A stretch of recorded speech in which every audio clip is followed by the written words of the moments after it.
When women dare to fully be themselves, to rise up as the divine beings they are, to operate in their magic, their sexuality, their power, they are always labeled one thing: wicked. Wicked is a podcast for women who dare to walk in their true identity, power, and magic, who go against societal culture of being seen and not heard, who are the black sheep and powerhouses the structure tries to defeat. And here is your shepherd leading you astray, Mystic. Welcome back, everybody. For today's episode, I wanted to dedicate it about the topic of self-care. And I am by no means an expert in this category. And I really just want to focus on this because I feel like in our Western world, we really don't know at all what self-care is for women. And I always had a big issue with what I see on social media about what women label as self-care. And as I see posts about it and women talking about how they're taking care of themselves, especially more and more now because there's like this awakening happening right now. And women are burnt. And we are tired of living in a man's world where we are constantly self-sacrificing and living in martyrdom, basically, because that's what has always given women the pat on the back that we're looking for. On a subconscious level for generations, you know, that's what we're always looking for, that you're a good mom, you're a good wife, you're a good girlfriend, you're a good partner, whatever you are. And always to get that pat on the back, it's generally the women that are sacrificing themselves at all costs. If you pay attention to dialogue between people or really like what they're saying, I'm really big on words. And when you listen to what people say about wives and mothers, like, oh, she's such a good mom, she does everything for her kids, or there's a huge debate going on right now in society, in the Western world, of what makes a good wife, because what a lot of millennials are going through right now is like, hey, this isn't what we were promised. This isn't Cinderella. This isn't Snow White and the Seven Dwarves. Like, I'm, miserable. A lot of millennials got married and had kids young, and then, they're kind of out there like, oh, I didn't know I was giving up my whole life in order to have a family. And, oh, geez. I mean, the social media posts that they're making are scaring a whole generation of children. Well, children to me, like a whole generation of like teenagers, to not get married and have kids. They're like, if this is what it's about and this is how miserable it is, I don't want this. But this is the pendulum moving in the extreme opposite direction, because it was one way for so long and it was so extreme. Women weren't even allowed to work. Their purpose literally was only to, serve men and bear the children. And we had so many restrictions put on us by the patriarchy. And, on Sunday, sidebar here, on Sunday on Instagram, I'm at 1 p.m. Eastern time, I'm starting a little, I'm calling it churchy church, even though we doing the complete opposite of what church would do. I am breaking down boundaries, having you question yourself and break out of boxes, the devil's work. So we doing the devil's work over there Sunday at 1 p.m. And I just taught a little bit about this structure, and it's like a square box that was put around us, right? And women have slowly over time taken down the walls of this box. But now that we're in this era where we actually can step out of the box into our freedom, it's a little bit confusing because we don't really know. It's like, we want freedom. All humans want freedom, but at the same time don't. It's why we create these contractual agreements with other people to stop us from being truly free, because ultimately actual freedom is scary. Okay, it's like nothingness. So as women are trying to take their lives back and move out of this 100% selfless structure that we've been in, where we give so much to others that we lose ourselves and we don't even know what we like anymore, putting ourselves first, like even saying it strings guilt in our body, right? So right now though, it's like, we're trying to figure it out, so we're coming up with things called self-care. And okay, what is self-care?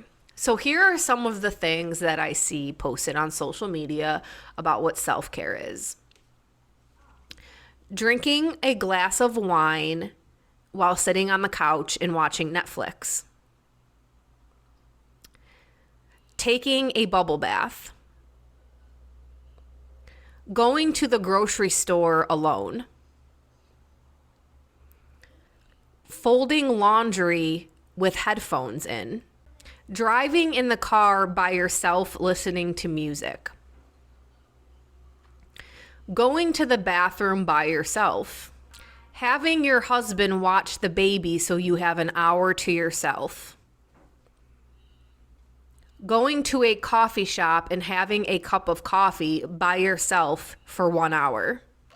Going for a walk by yourself. You notice a theme here? Going to the gym. Having somebody else cook your meal for you. Going out to dinner with no kids. Staying in bed a little bit later in the morning. Not folding the laundry at all that day. Taking 15 minutes to yourself. Here's a really good one. I took up smoking cigarettes again so I could have a 15-minute break outside by myself where kids can't come.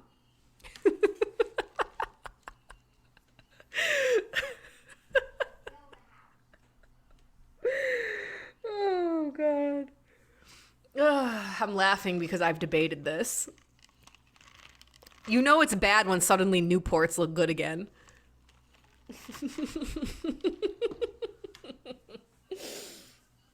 Oh, God. So that's just some of them that I saw and took note of over the last couple weeks when I was preparing to talk about this. And the basis of all of these things is being alone so you can have time to process your own thoughts for a specific period of time. I noticed in a lot of these, they always mention there's a time. Like 1 hour, 20 minutes, 15 minutes, 30 minutes, 2 hours. Never did I see anything over 2 hours. So let me address this. Self-care, it's sad that we are labeling it self-care or even self-love to have a couple minutes to think. Okay? Now, I don't know any man that is like, yeah, I need 10 minutes I need some self-care. I need 10 minutes to sit outside and have thoughts to myself. Because generally men just do this. I mean, most of them take like 20, 30 minutes in the bathroom alone, right? Could you imagine actually doing this yourself as a woman? Like, no, right? Too many things to be done.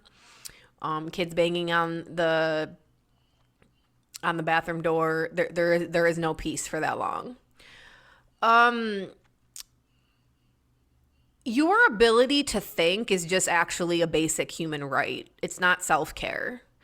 But we're at a point in our society where we are considering the ability to have our own thoughts a form of self-love or self-care. Taking a bath is actually hygiene. Washing your hair is hygiene. Shaving your legs if you shave, that's just like something you do. That's not actually self-care. And when women go and get their hair and nails done, like, yes, you're taking care of yourself, but these are all also just things that you should just be able to do. Because it to label that as some amazing thing, like, oh, I really had to have a day of self-care and went and got my hair done. But like, no, that's taking care of yourself. But it's not really like, it's not really some amazing thing. It's what you do on the daily. Like, this is just like a daily part of it. Your hair needs maintenance. Your nails need maintenance. Like, oh, I cut my nails today. Like, it's just what you do, right? In a civilized society. Drinking wine at the end of the night to escape your problems is not a form of self-care. It's actually toxic to you as a woman, especially for your hormones, and it makes a lot of problems in your body worse. So to label drinking wine at the end of the night as self-care, it's actually like self-sabotage. It's not actually beneficial for you in any way. And generally when women are sitting and trying to watch a movie or do anything in regards to just relaxing like that, brings up feelings of guilt.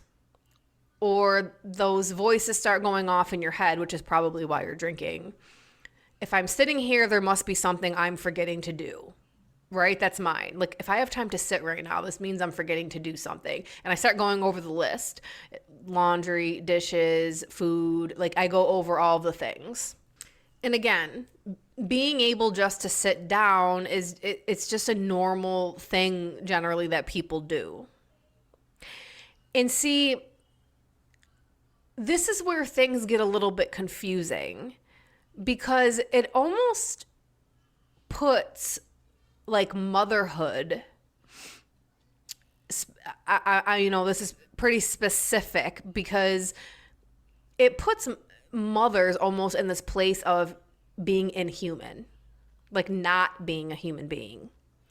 Because maidens are able to basically you can sit and watch TV whenever you want for the most part. Like especially if you're single, you do whatever the fuck you want.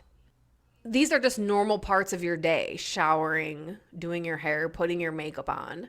Where a mother is like, wow, showering, putting makeup on, like that's like an act of self-care, because we're just taking time to do something for ourselves. So it almost puts this like essence of like not even being fucking human on mothers. It brings up this question: what the fuck is self-care? Because there's so many different spectrums of this. And what a mother would consider self-care is actually just a normal life for a maiden. And what a maiden would consider self-care is just a day-to-day thing that men do. So it's really this weird dynamic that we have going on here. So how do we even define what it is? I think my biggest issue I have is actually just with the term self-care itself and the meaning that we have kind of attached to it.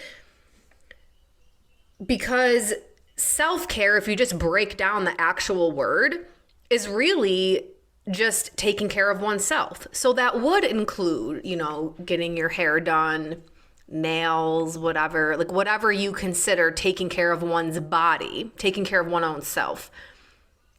But the problem is that even though that's what the words are defined by, that's not what in our minds self-care is defined by. Like the energy behind it. Do you understand what I'm saying? The energy behind self-care is that we are doing something that's like glorious for ourselves and out of the normal day to day.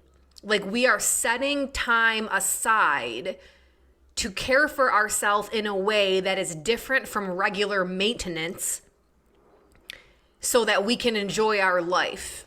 And especially for mothers, so that we can enjoy our lives outside of motherhood as well. Or outside of being a stay-at-home wifey or girlfriend or whatever you are. So it's because of that energy that's laid over it is why I have a really hard time with women labeling things like going to the grocery store by yourself, going to have a cup of coffee for 30 minutes, doing things that are just like normal day-to-day things for people, calling that self-care when that's really just like daily routine that people generally do for maintenance of the human body and mind. So then how do we really define what self-care is? And so this, I can't tell you what this is for you, but I'm going to do my best to share my thoughts on this for at least my own self. And maybe this can trigger something in you to actually start redefining this term for yourself. I am not here on this podcast to give you answers. I'm here to share with you what I see happening in the collective and my point of view of it.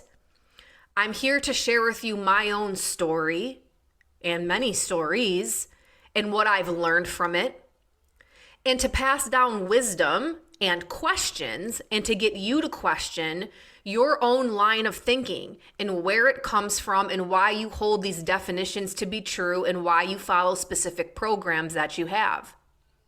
So I'm not here to be like I'm in some hierarchy behind a microphone that knows all. I just want you to start questioning the shit out of your own self and your belief system and why you hold it.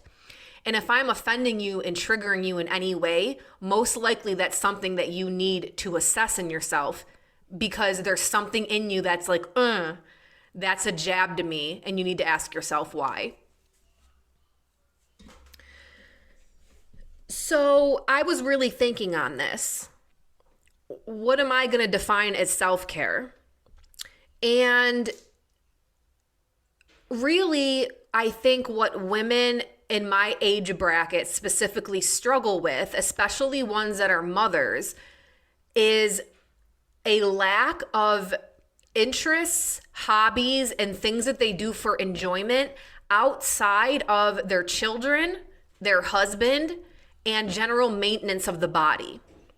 So we default to taking a bath with a glass of wine as self-care, or really doing anything that involves us being by ourselves, peeing by ourselves, smoking a cigarette by ourselves, folding laundry by ourselves, going to the grocery store by ourselves, because it's the only time you have to think and process, which is important to take care of your mind, which will in turn take care of your body.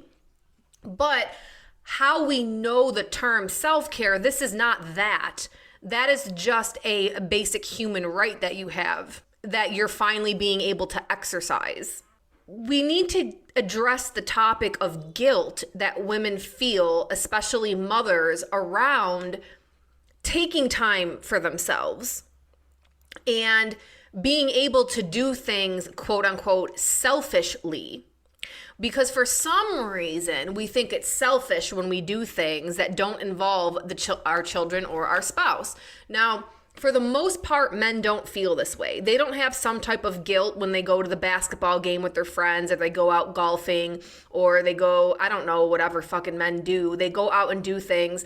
They don't feel guilt about that. Like they're abandoning the family or neglecting their wife or neglecting their kids, or they just go and do the fucking thing and enjoy themselves and then come home.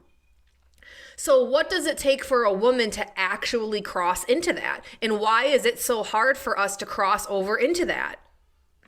And this is because of generational patriarchy that has been placed on us. I mean, ask your own mother, ask your own grandmother. They will tell you, and the further back you go, it will be like, my job is to do this. And at some point in time, there was laws restricting women from even going out and doing things. So you have to understand that genetically it's passed down in our DNA to have fear, to even go and do things that we love. Now look at what happened in Salem. Salem was not a witch hunt, it was a woman hunt. I will say that again. It was not a witch hunt, it was a woman hunt. And it was a hunt for women that stepped out of line, that went and did things that they loved, that spoke about topics that they loved, that did the things that they were naturally good at, and were not in the line of how men wanted them to act, specifically religious patriarchal males.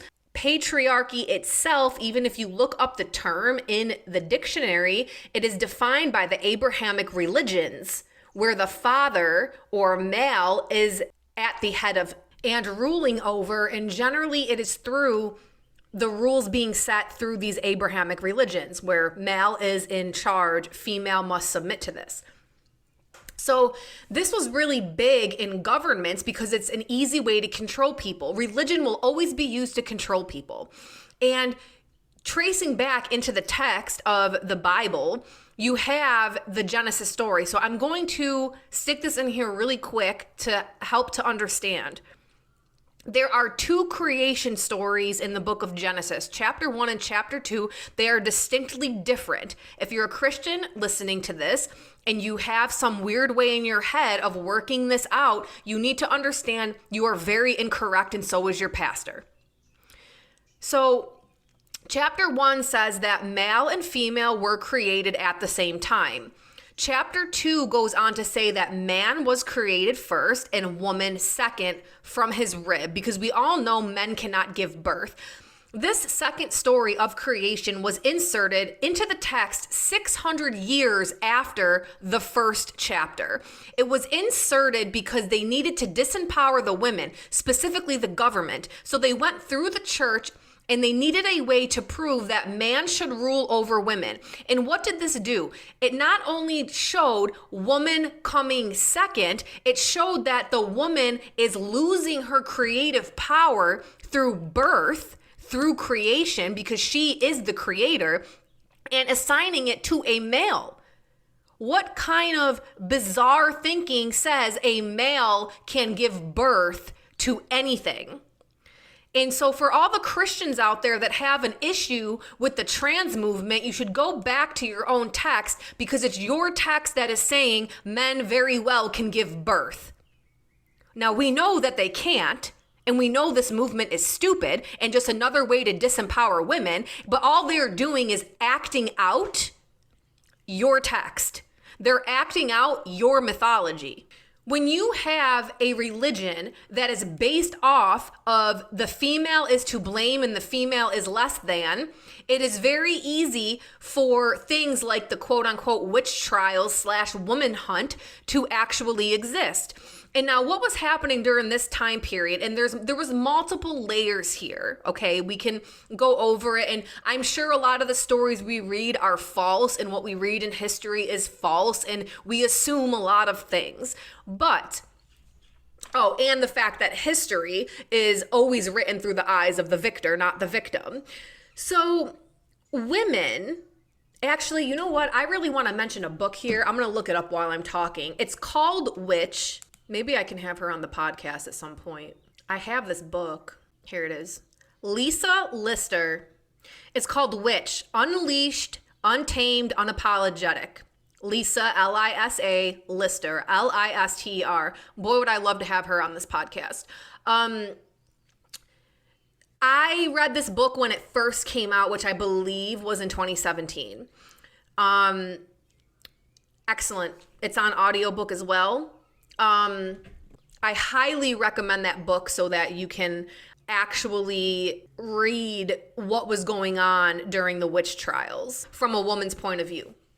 It was basically just a taking over of the patriarchy. So back to my train of thought. When women were out curing things or using their herbs or talking or meeting in circles or doing the things that we love, that we are good at, we are walking in our power. And this is a huge issue for the men.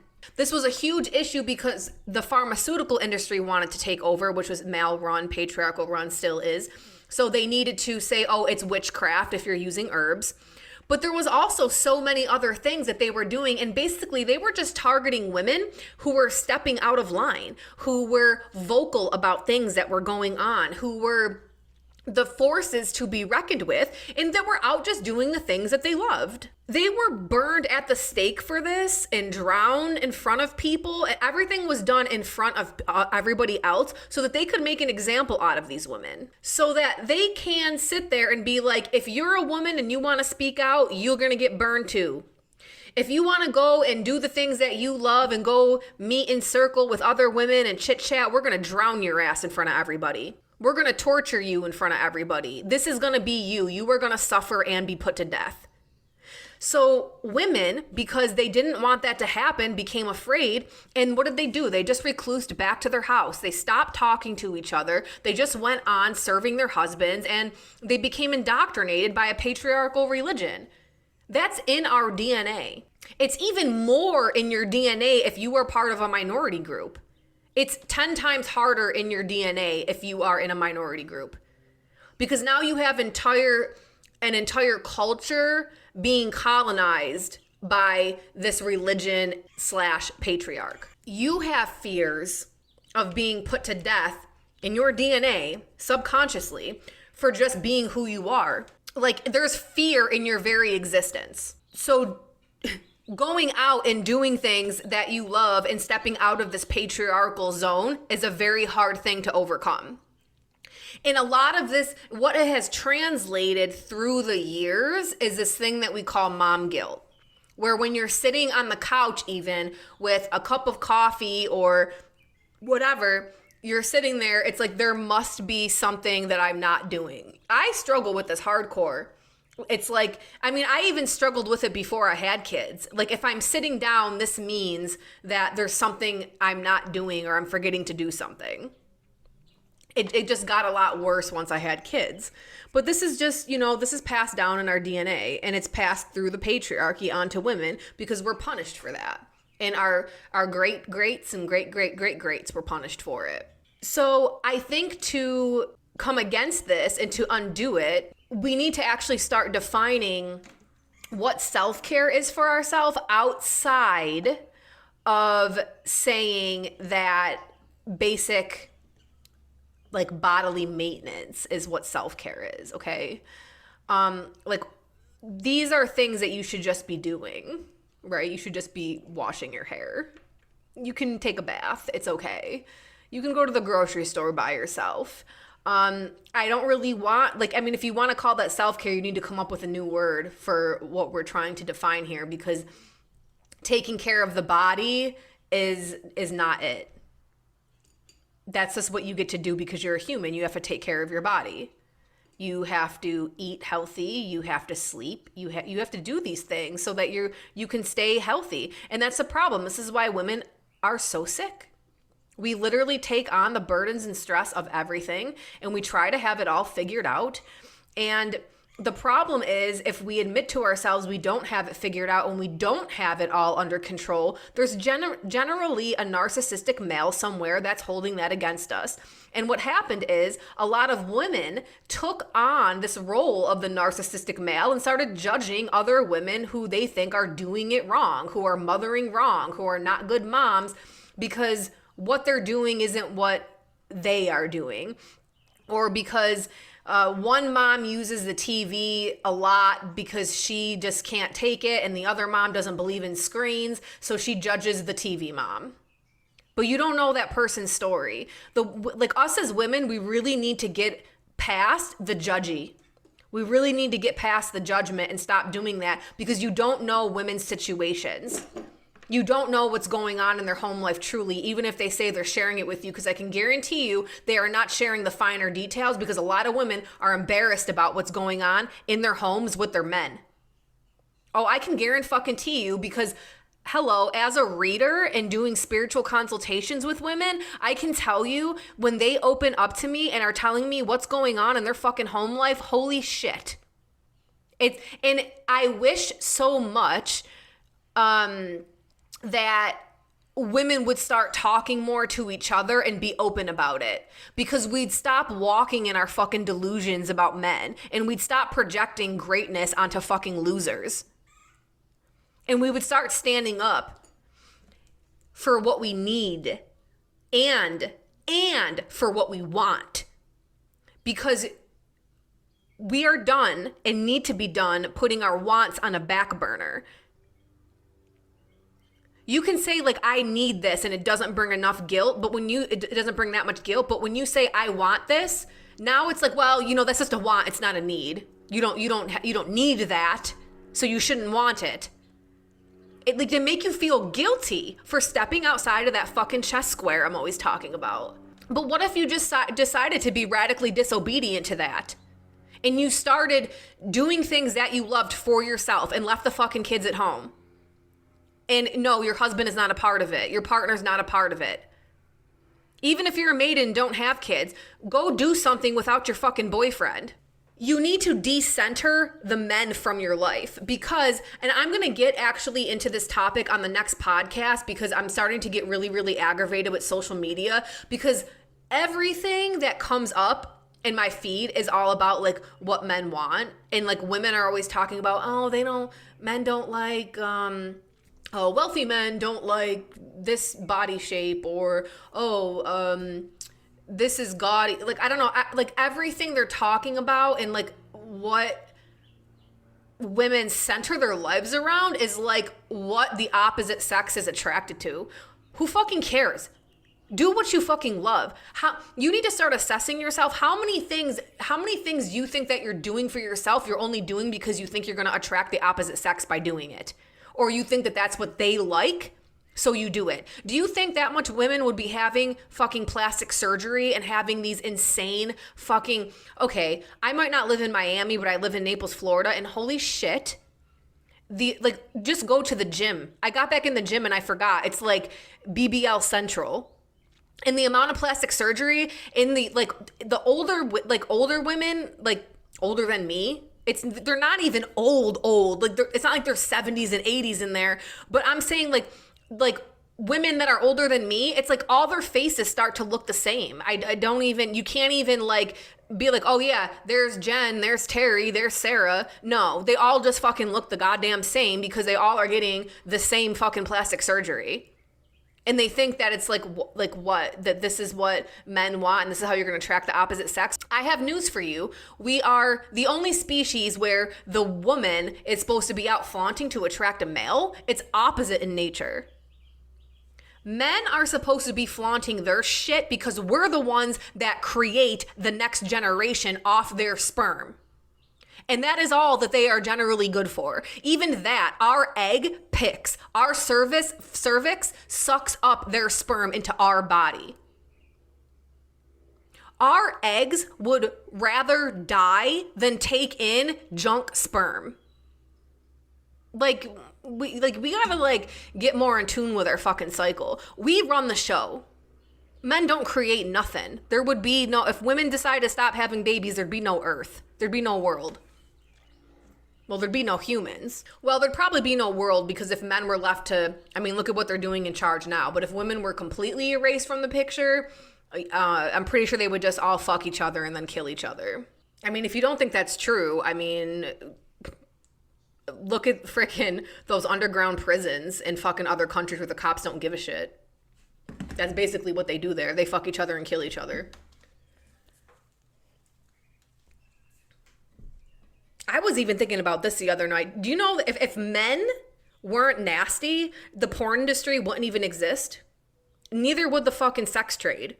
Like, all the really grimy, nasty, fucking disgusting underground shit that is in our society is because of men. That's disgusting. Like, so are they just naturally like this? I don't know. I'm off topic now, but ooh, I guess we'll be bringing that up too at a later date. But yeah,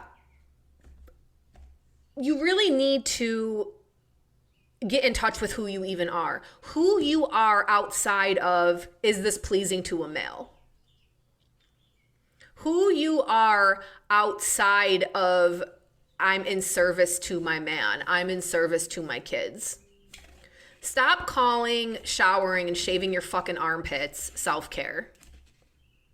Okay? Yes, you're taking care of yourself. That's awesome that you ate a hearty breakfast and drank a smoothie. That's awesome. But what do you actually love? What do you love? You probably don't know. A lot of you probably don't know, and that's okay. But you need to take time to figure it out. And you need to start prioritizing that. I know this is going to sound shocking. Prioritize your happiness.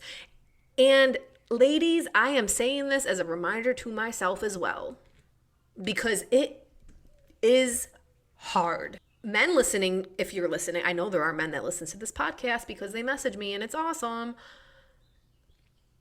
Y'all probably don't have a hard time with, oh, but this makes me happy, so I'm going to do it. And this does not make me happy, so I'm not going to do it. Because men, they gripe as soon as they are uncomfortable about something or don't like something and they want it to change. And they will fucking do anything to make that change. I mean, just look at fucking weaponizing competence. You ask them to wash the dishes and they don't like doing it, so they do a really bad job at it so you don't fucking ask them again. Like, there's just some, sick shit out there that men fucking do. And unfortunately, it's the majority of them. Mostly it's because the majority of men out there are betas and don't walk in their power with anything. So they need to bring down women so they feel like they are more powerful over something. That's what the patriarchy is. See, for patriarchy to exist, they had to first disembody the matriarch. They had to make us believe we are lesser. Believe that our wants, needs, and desires, our quote unquote self-care, is lesser of importance than theirs, and that we are not as smart and not as capable. And see, then, and only then, were they able to overcome and rule. Now, what's happening today is women are waking up to this because we don't have laws set in place that stop us from things. So now that we're like, well, I'm actually capable of going out and making a paycheck, and I'm actually better at it than you. And I'm capable of having babies, and I'm capable of taking care of the kids. And we're basically being like, okay, well, I'm capable of fucking everything now. So what is it? Why do I need this relationship? What is happening? And that's why a lot of women are getting the strength to up and leave their deadbeat ass men. Because they're realizing they were staying in a relationship because they thought they had to. Now, this is upsetting men. And wow, there is a lot of men really mad about this. And so they're doing everything they can to put women back in their place. Oh my God, when I go through the comment section on social media and some of these posts when women are being empowered and stepping out and speaking their voice, holy shit, thousands of fucking men in the comments trying to get them back in their place. It's amazing. Oh my God, the fucking comments, they're disgusting, some of the comments. And it really just brings out the true nature of the male. It's very disgusting. They're privileged.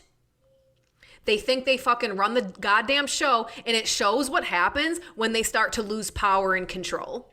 They fucking have meltdowns like toddlers. So there's going to be a huge shift. And astrologically speaking, it will be taking place within the next 2 years. And it's gonna be a hardcore shift.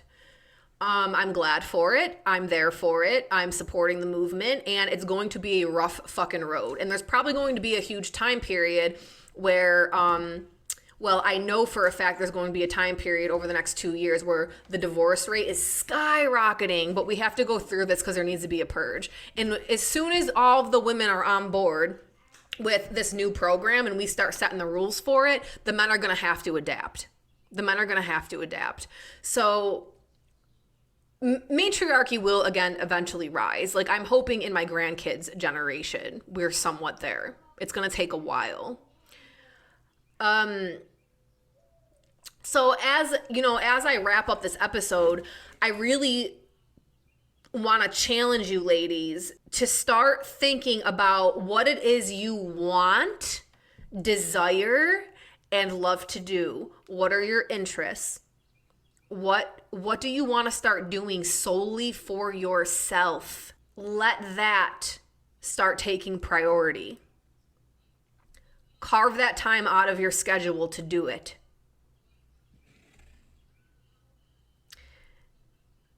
In that, there needs to be time where you honor your emotions, where you connect, where you allow yourself to feel, to be heard if that's what you need.